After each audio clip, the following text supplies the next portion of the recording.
டோக்கியோவில் நடைபெற்ற உலக தடகள சாம்பியன்ஷிப் போட்டியில் அமெரிக்காவை சேர்ந்த சிட்னி மெக்லாஃப்லின் லெப்ரான் பெண்களுக்கான 400 மீட்டர் ஓட்டத்தில் தங்கம் வென்று சாதனை படைத்துள்ளார்.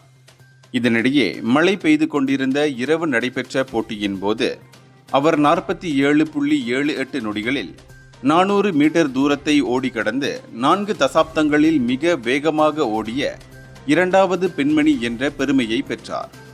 இந்த வெற்றி அவரது 400 மீட்டர் தடை தாண்டும் ஓட்டத்தில் இருந்து இந்த 400 மீட்டர் பந்தயத்திற்கு அவர் மாறியுள்ள நிலையில் அவருக்கு கிடைத்திருக்கிறது.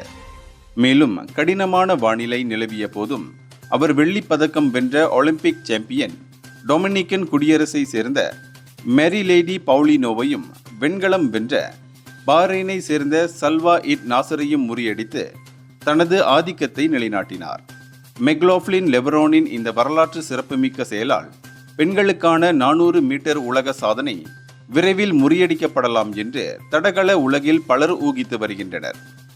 இந்தியர்களின் இதய குரல் மக்களோசை.